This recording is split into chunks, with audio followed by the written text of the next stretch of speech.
You know, what's happening now is a travesty. The amount of money they're putting in fighting this issue is a travesty. That money could be going to any good cause in the state. I can tell you that the rules and regulations this commission has proposed are clearly not what voters wanted. It's bittersweet, to be honest with you, especially since almost a year ago, we thought we had this done.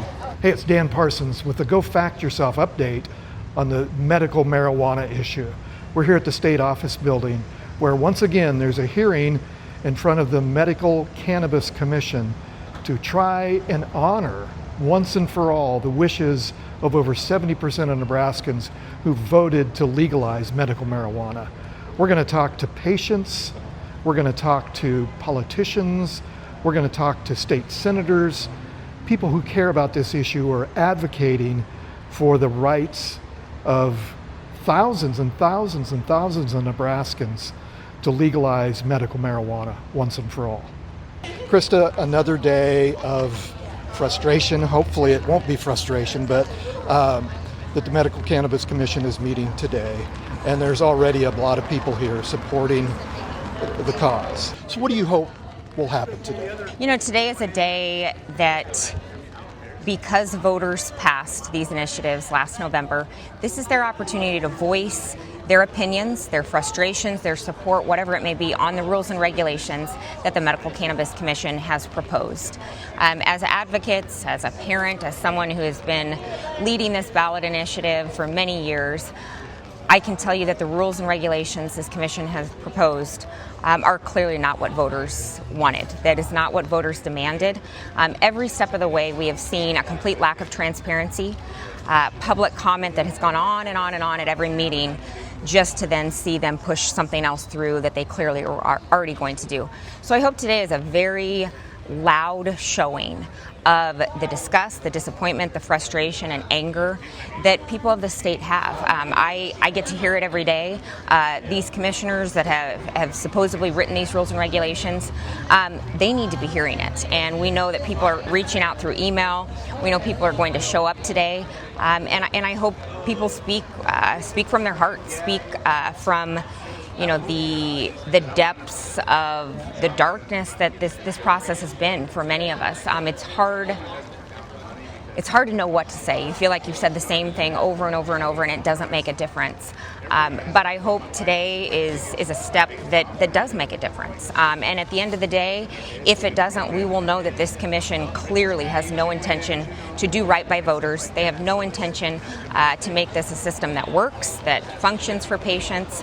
And we will keep fighting. We'll keep showing up as long as we have to. 240,000 Nebraskans took the time to sign a ballot initiative because they support medical cannabis. And what happens after today's hearing? Yeah, so after today, the commission, who is not present for this meeting, they are not required to be, all of the comments from today will be compiled in a transcript, everything that came in online. And they will have a very short timeline to review all of that, each and every comment, respond back to individuals. And what we hope is that they decide to make a change and to listen to the feedback of people who are very unhappy. And December 7th, the emergency rules and regulations that are currently in place, they expire, and at that point, the commission would put forth the final rules and regs that would go to the office of the Attorney General and Governor for their final sign-off. Marcie, tell us why you're here. I am here because I have a son who's now 12 years old, and he has epilepsy.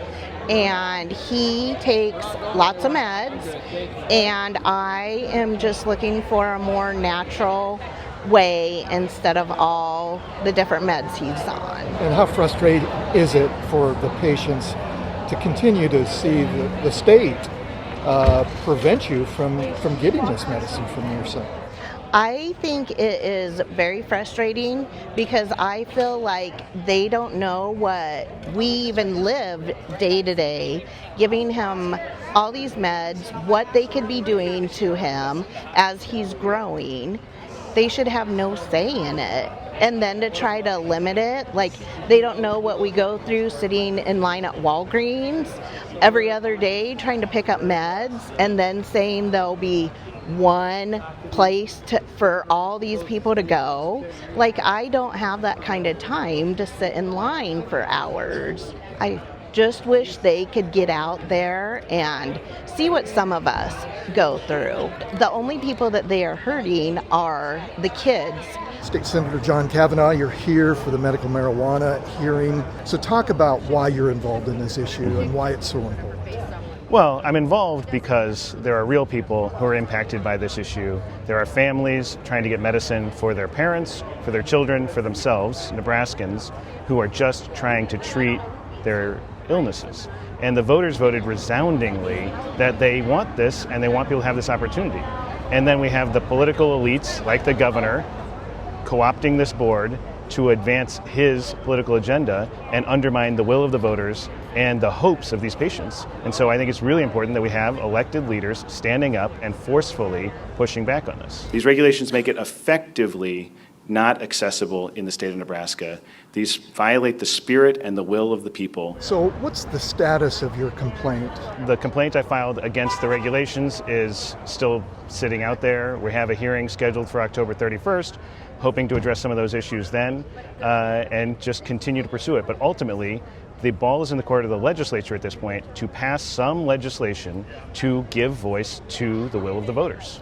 And of course, last session, you and some of your colleagues tried to pass that legislation that didn't have the support of your colleagues to get it done. So that's got to be frustrating too. I think for these people who have fought for years on this topic, and here we are missing deadlines and still not honoring the will of the people. Yeah, it's incredibly frustrating, and there were a number of people who didn't support that bill because they wanted to give the commission an opportunity to provide regulations. It is clear now that the commission has no intention of putting out regulations that honor the will of the voters. So I think it is even more clear that the legislature should pass a bill in this next session that makes medical cannabis safe and accessible. What's your prediction for what happens next after this, after today? After today? Well, my prediction, I'm not in the prediction business, but the commission will adopt the permanent regulations that appear to be very similar to their emergency regulations, which do not honor the will of the voters and make cannabis inaccessible and create artificial hurdles for doctors to make recommendations and create confusion and inaccessibility. Dominic, just give our audience a sense of why you're here again today to protect the rights of the voters and the patients. Right. Well, we've been doing this for, my wife and I, 12 years now in November, and 13 legislative sessions will be the one coming up, and we just aren't going to quit. I mean, we've come, the football, the balls have moved down the field. Well, but they keep moving the goalposts, unfortunately, to use a governor football example for the governor, right? We just can't give up. There are too many people who have passed away already and have not had the opportunity. My son is now 23, and I firmly believe in my heart that this is, at some point, this is going to get done the way it's supposed to get done. But for us, the caveat is always whether or not will be around to have that opportunity. And we're still getting unfortunately, we still have the same old tired arguments. So I'm here to support and to see the fact that so many people are here is just wonderful. It's bittersweet, to be honest with you, especially since almost a year ago, we thought we had this done. Yeah, we really did. It's just one roadblock after the next, and I think for anyone, even if they're not involved in this issue, to see the government continue to obfuscate what the voters approved. Right. And, quite honestly, what they're doing, it's almost like, the old game whack-a-mole. They are putting obstacles up almost it seems to me, with the intent of pushing the time out further and further and further, knowing full well that what they're doing is not okay and it's not going to fly, and yet they do it anyway just to push the timeline out further and further. And that's one of the more frustrating things about this.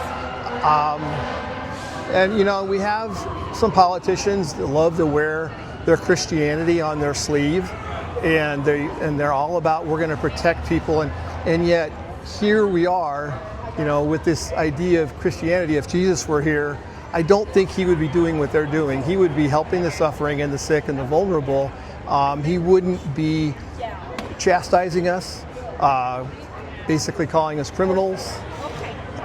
It's just, some of the same things we have dealt with for 12 years. A lot of these new people are just now dealing with some of the same stuff that we've dealt with from senators and congressmen and governors for the last 12 years. So. We're here with Dan Osborn, candidate for United States Senate, here supporting the medical marijuana odyssey, right, Dan? I mean, and I know you've been a supporter of this effort for a long time. Why are you here? Well, for me, it's a no-brainer. It's the will of the people. Regardless of the issue, 71% of people, Nebraskans, went to the ballot box and they spoke.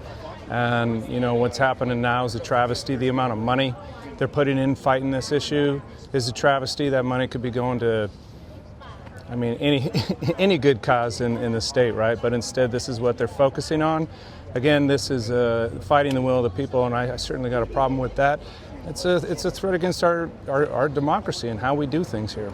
Well, and I'm reminded, I know a lot of people are that support this issue and have for years, that your opponent, then Governor Ricketts, went so far as to help fund efforts against medical marijuana, and even said crazy shit like you're going to kill your kids if you let them smoke marijuana.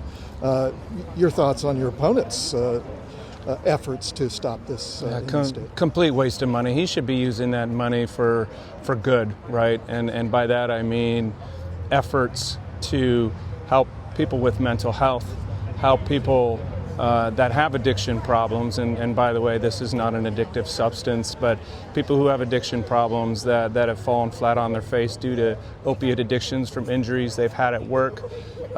Issues like that is really what we should be focused on, uplifting the people of Nebraska, not trying to hold down our will. Well, and as a veteran, I suspect you know a lot of veterans who need this medicine. Yeah, PTSD is a real thing. They talk about psilocybin and microdosing with psilocybin and THC and very effective against PTSD. I know a guy who couldn't even leave his house. He would get up in the middle of the night, a former combat Marine. He would get up, clear his house in his skivvies in the middle of the night, scaring his family. And THC, again, he couldn't even leave his house. So he started using THC to help him with his PTSD.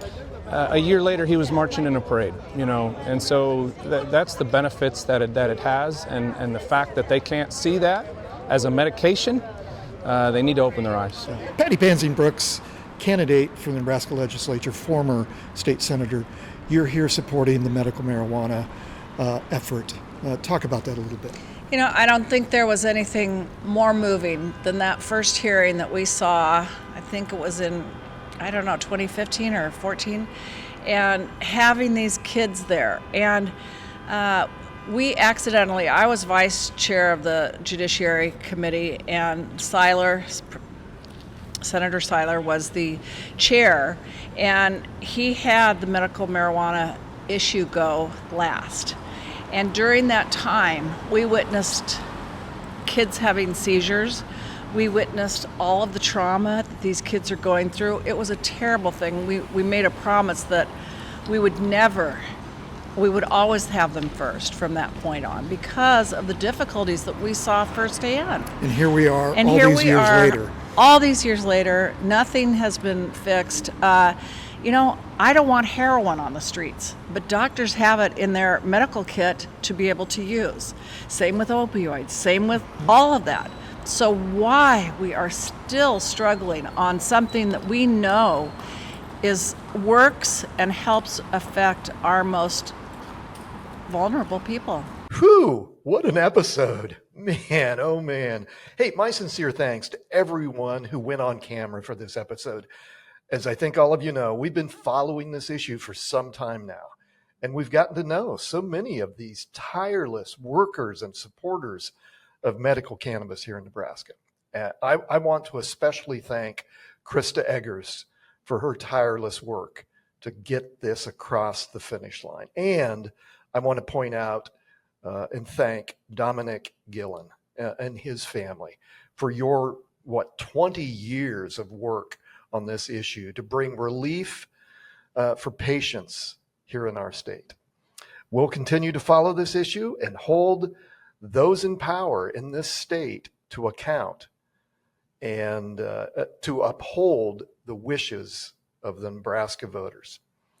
My thanks to producer and videographer Ike Samanis for your work on this episode, and Chase Porter, our executive producer. Okay, that's the show. Now go do good things. I'm Dan Parsons.